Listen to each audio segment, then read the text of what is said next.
Hey everyone, I never seen so much drama over a film as much as it came to Snow White. Let's talk about Disney's live action Snow White remake, because while this movie has been surrounded by drama since day one, it hasn't even hit theaters yet and it already looks like we're heading straight for disaster. And if the trailer's reception is any indication, things are looking brutal. At the time I'm recording this, the first trailer has over 1.3 million dislikes, and the second trailer, we have the exact same story, back-to-back trailers with over 1 million dislikes each. And that alone is crazy, because in this era most people can't even see dislike count, so that's a pretty impressive in the worst way possible. And the comment section, let's just say people ain't holding back. The backlash got so intense that people started making parody songs out of the negative comments.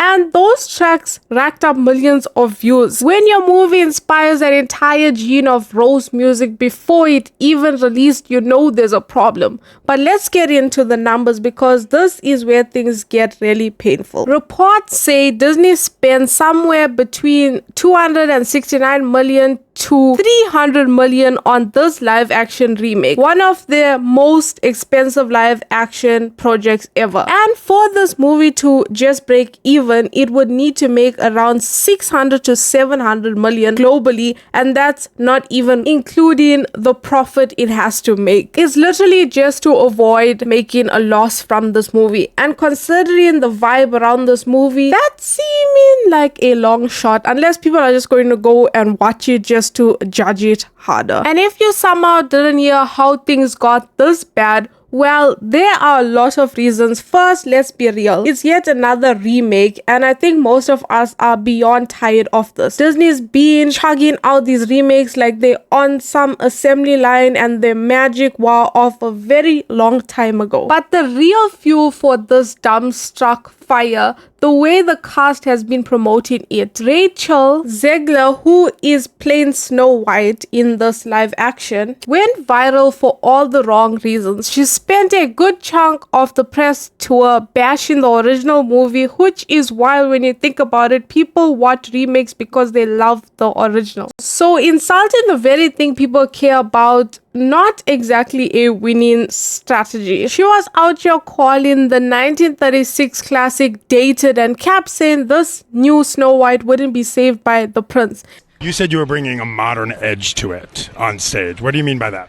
I just mean that it's no longer 1937, and we absolutely wrote a Snow White that is not going to be saved by the prince. And here's the thing, she wasn't saved by the prince in the original either. It was the 7 dwarfs who protected her and took down the evil queen. The prince was barely in the movie. His whole role was a quick kiss at the end, so this weird fixation on fixing something that wasn't broken feels really unnecessary. And then there's the whole modern twist they kept pushing, where Snow White's story won't focus on love or romance, but on her becoming a leader. You've told me before that your version of Snow White is different, and it's more of a 2022 version of Snow White. What did you mean by that? I mean, you know, the original cartoon came out in 1937, and very evidently so. There's a big focus on her love story with a guy who literally stalks her.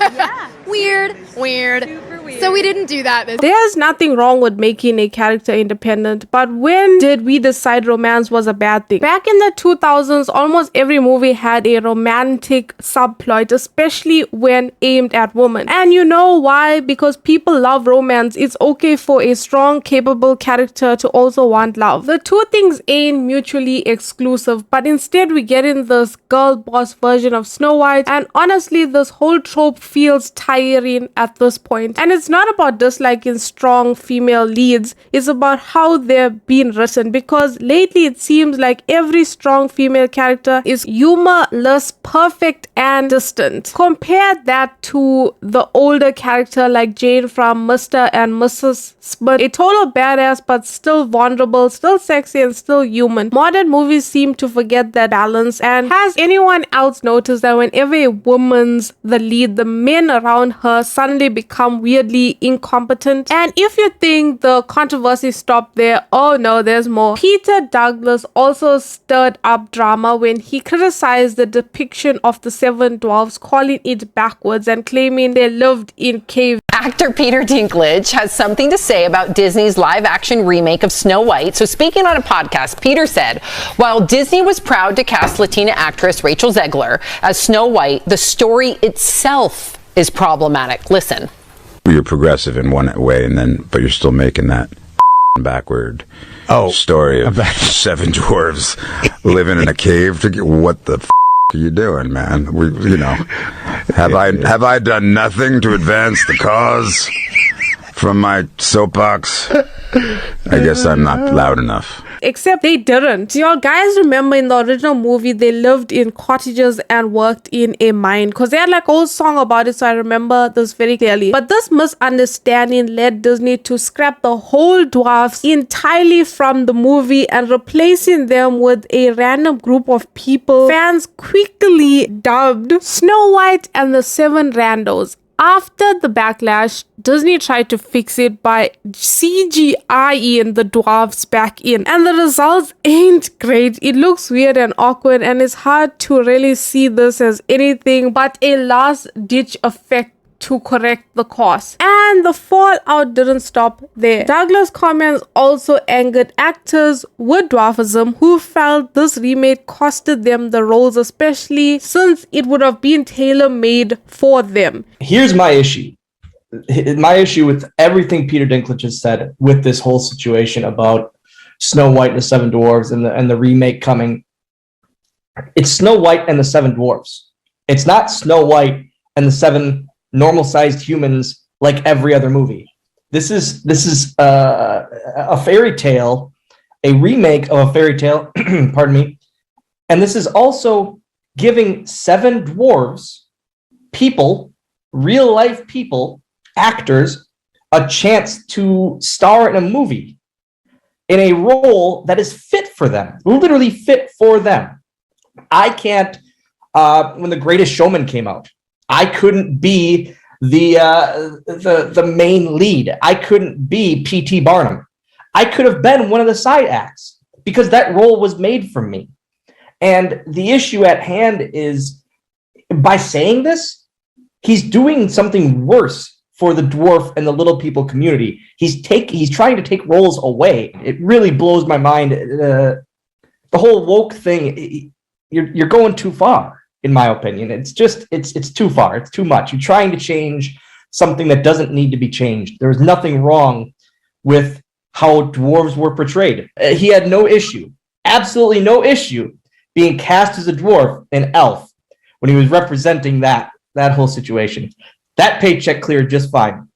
When he was in Game of Thrones, he had absolutely no issue in that role when it was casted for a dwarf. That paycheck cleared just fine.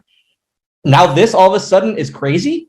And considering that he himself had played fantasy roles like in Elves or Game of Thrones, a lot of people saw his stance as being hypocritical. Now, Disney is clearly aware of this mess they're in. Reports say they've been tightly controlling Rachel's press appearance, minimizing interviews and avoiding unscripted moments. They even cancelled what would have been a big London premiere for the production of this scale, instead opting for small controlled media events. And despite all this damage damage control, it might not be enough. Early box office projections started around 63 to 70 million dramatically, which was already disappointing for the movie this size, but these projections have since dropped to 48 to 53 million, and some are saying it could even dip lower because of the backlash. On top of that, early ticket sales have already been stalled, and the availability for opening weekend still isn't widely released, which isn't a great sign for the film this big. So we're left with a movie that's not even out yet and already feels like a total train wreck. Between the sky-high budget, endless controversy, and overwhelming negative fan response, it's hard to see how this one